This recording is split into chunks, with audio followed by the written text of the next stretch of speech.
Our planet is the greatest living puzzle in the universe. A collection of worlds within worlds.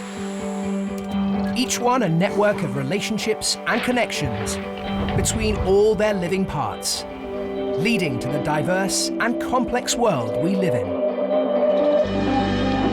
And at the heart of many of these worlds is a very special group of animals. The insects, and their close relatives, the arachnids and crustaceans, classed together as the arthropods. Together they account for 80% of all animal species on our planet. In these 3 specials, we're going to explore the connections and relationships that they have with us, our planet, and with each other. Ultimately, to understand how this group hold the key to life itself inside nature's microworlds.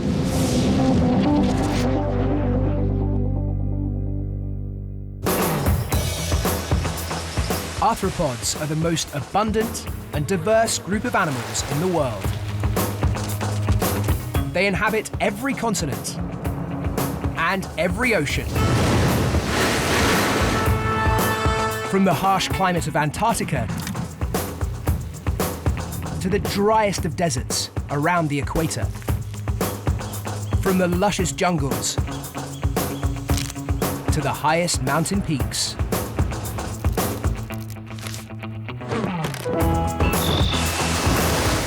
There are an estimated 10 million species, more than all the other animal groups combined. But what is the secret of their success? What is the single key to their global domination? To understand this, we need to unpick one by one the factors that influence the lives of arthropods. First, we need to understand what arthropods are and where they came from. And to do that, we must travel to Delaware Bay on the east coast of America.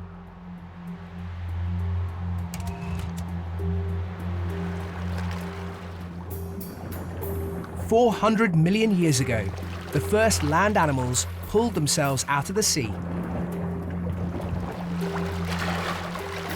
They were the ancestors of the arthropods who dominate our planet today.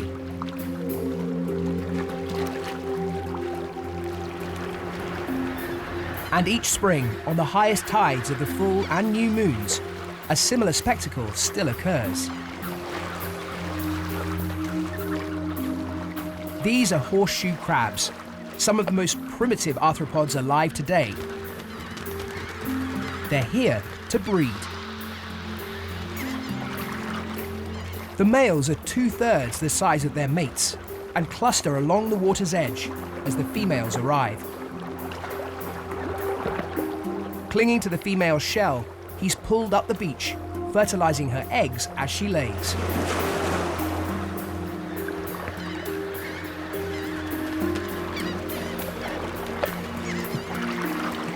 For these crabs, breeding on land is only possible because of the arthropod blueprint.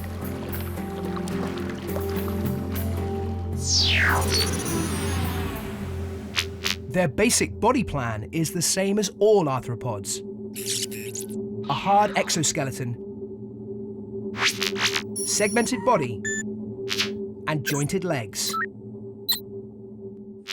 A body plan that's persisted unchanged for 400 million years. A body plan as adaptable as it is simple. The key design feature is no doubt the exoskeleton. A hard external skeleton, largely made of chitin, that provides protection, support for muscles, but most importantly, prevents water loss from the body. The ability of the exoskeleton to retain water is the factor that allows these crabs to lay their eggs on land and ultimately allowed arthropods to be the first animals to colonize the land.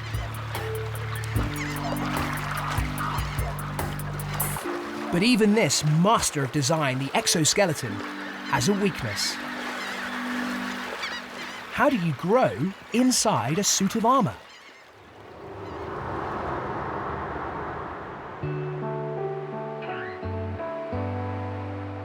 To see that, we must travel 400 miles south to a freshwater microworld in South Carolina.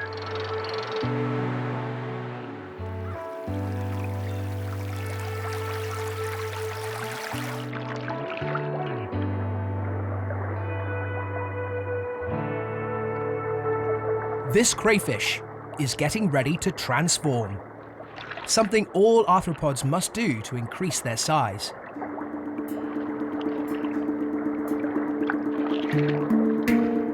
In preparation, he withdraws calcium from his shell and stores it in little white tablets on the side of his head. His hard exoskeleton then splits, and the larger, soft-bodied crayfish emerges. It can take up to a few days for the new exoskeleton to fully harden, and before this occurs, the crayfish is vulnerable.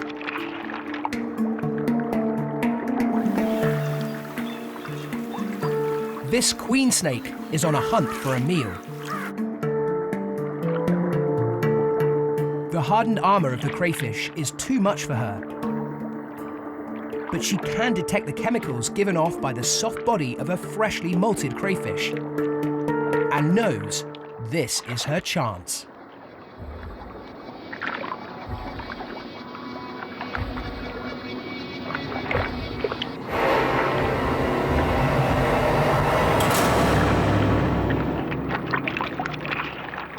As soft as a donut, this crayfish provides a hearty meal.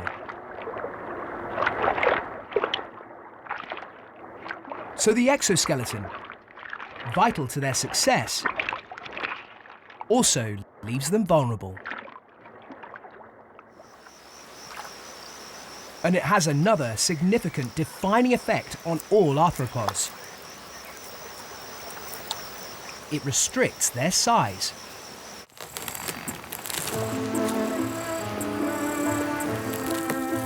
This is the largest terrestrial arthropod, the coconut crab. This crab will molt each year and can live until he's 60, yet is still no larger than a newborn baby. If you must transform every time you need to grow, then there's a limit to how big you can get. But this apparent size disadvantage can be seen as an asset. It opens up a whole new world for the arthropods.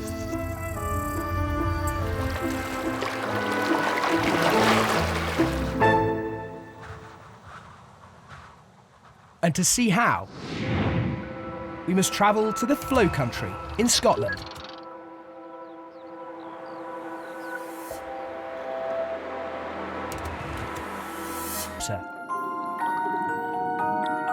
She is one of the smallest known arthropods alive on the planet and almost invisible to the naked eye. This female is looking for a very specific place to lay her eggs. She positions her microscopic ovipositor to pierce into the stem of a plant where the eggs of a water beetle have been laid. In fact, the arthropod's diminutive size gives them a real trump card in the game of life. It allows them to exploit microhabitats, be it an egg, a single leaf. The wealth of habitats and niches available to them is virtually infinite.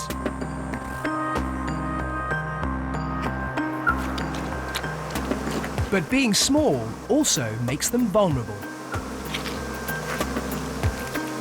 Their size and abundance makes them an ideal food source for a whole host of other animals.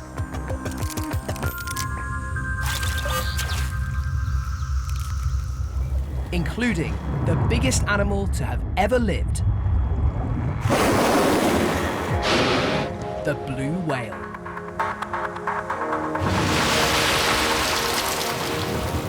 So if size is not the ultimate key to their success, we must look elsewhere and examine why the diversity of arthropods has evolved so much faster than in all other animal groups. How do the arthropods speed up their evolution?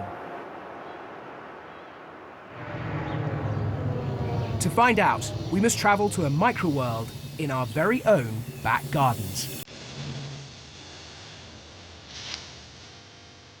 This is a female cabbage aphid. In spring, she produces 100 offspring in just a week. Her offspring already have babies inside them, so this mother aphid is nurturing her granddaughters even before they're born. If all her descendants survived and bred, by the end of the summer, there'd be 1,560 billion trillion aphids. She is the ultimate breeding machine. This ability to reproduce prolifically is a real trait of the arthropods. Having lots of offspring and a quick life cycle increases the chances of genetic mutations occurring. And it's these mutations, however bizarre they seem, that increase the diversity of the gene pool. They can provide novel solutions to life's challenges.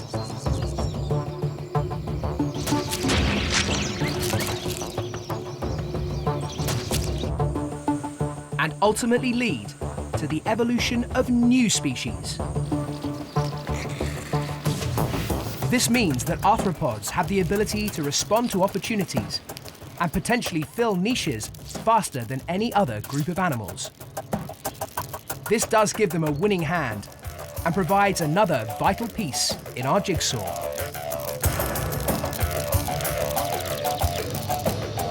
But it's not the whole story.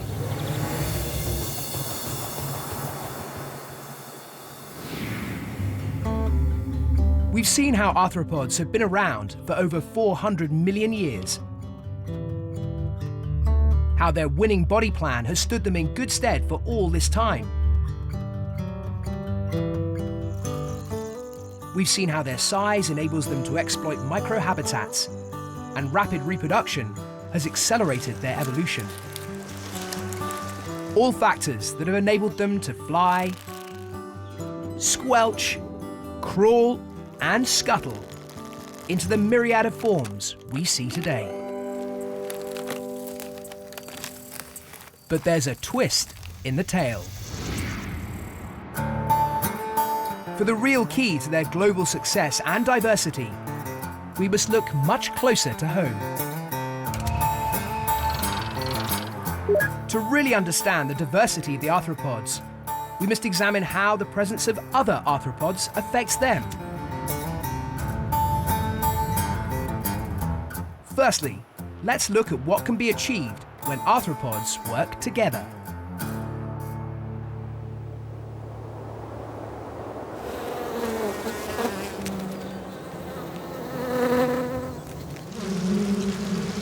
This colony of 40,000 bees is focused on a single task: the production of honey. They have a single queen, who is the only bee to lay eggs.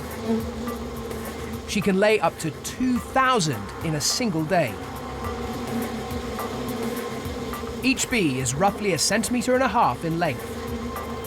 Their exoskeleton prevents them from growing any further in this adult form. But there's an animal over 1 million times its weight on the prowl. And he's after their honey.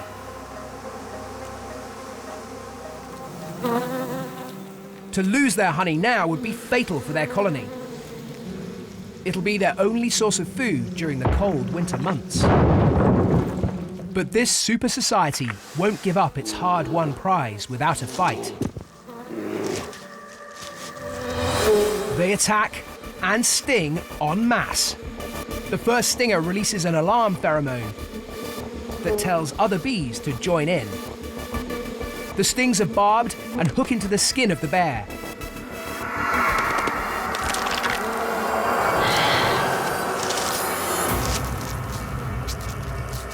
Each sting has its own nervous system and pumps venom into the attacker. Worker bees can only sting once, and then they die. It's the ultimate sacrifice for their colony. But the bees are victorious. The bear is repelled. Teamwork enables these bees to defend their precious honey against an intruder many thousands of times their own size. So working together can offer great advantages for defense. But it's one thing if your attacker is an animal like a black bear, and quite another if it's the environment itself. So how does working as a team allow you to live in one of the toughest environments in the world? To find out, we must travel 9,000 miles to the mangroves of Australia.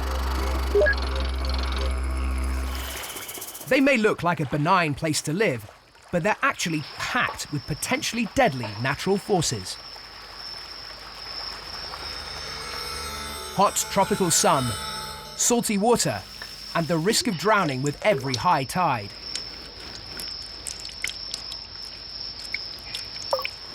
But in the mangrove mud is where these ants have chosen to build their nest. And teamwork has turned the tide to their advantage. Each high tide brings a fresh bounty of food that the ants can harvest. But this tide also brings the threat of drowning and the precious ant larvae being swept away. The ants have a cunning strategy.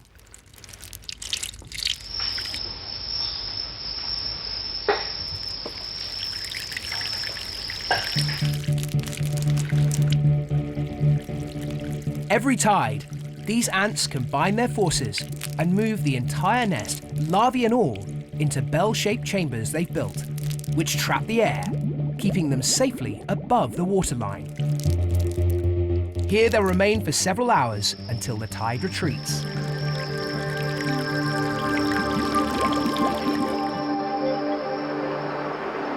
So cooperation between arthropods of the same species offers great advantages. But we must look elsewhere for the ultimate key to the success of the arthropods.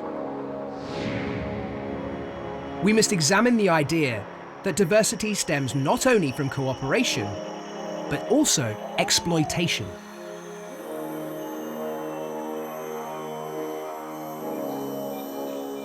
A female bolas spider. She's hunting for food. And she's got a pretty unique way of doing it. She spins a single thread of silk, thinner than a human hair, with a sticky globule on the end. And from special glands on her abdomen, she produces a pheromone to attract her prey. She waits.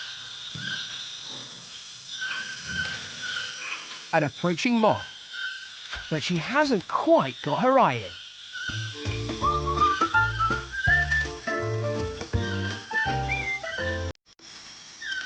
She doesn't miss twice.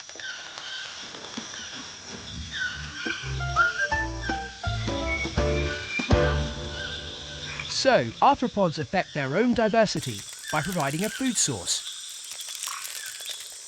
And necessity being the mother of all invention, they've evolved some diverse and ingenious ways of catching each other.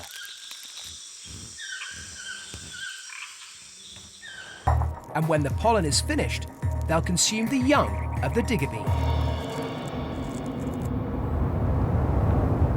So we know that predation and exploitation lead to diversity.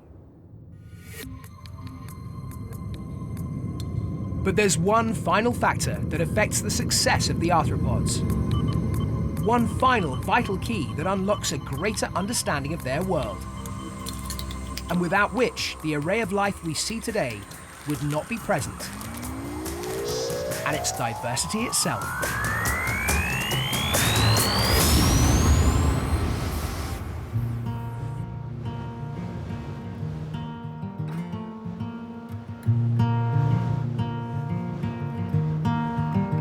Diversity breeds diversity. Arthropods are part of a constant arms race to outmaneuver and exploit each other, a process called coevolution. To see coevolution at work, we must head to a meadow in the Swiss Alps. The Alcon blue caterpillars have bewitched the ants.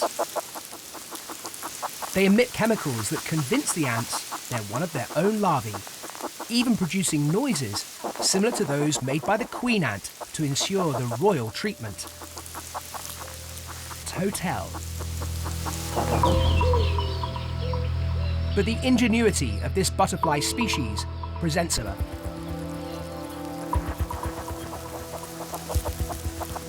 The ant's response to any invader is to attack.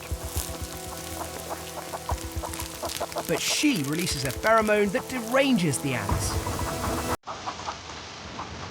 They begin to attack each other. And this buys her the time she needs.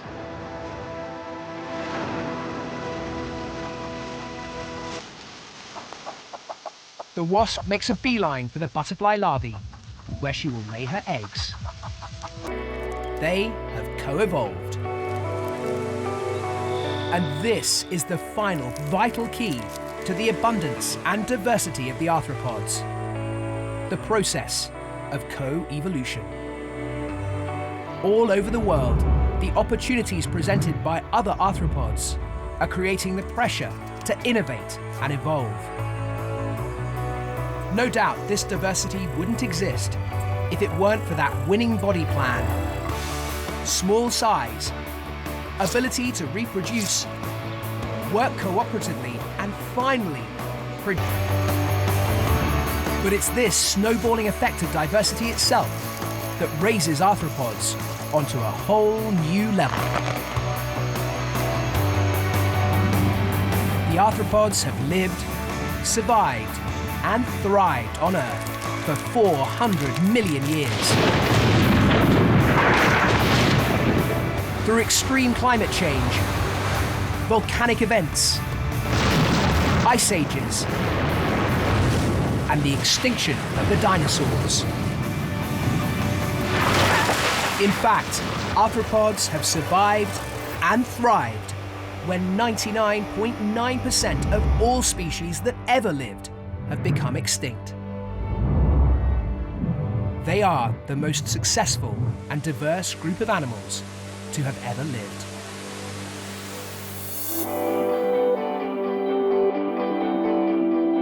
Tonight on BBC4, we join Sam Willis in Persepolis on the trade route that changed the world, the final part of the Silk Road next.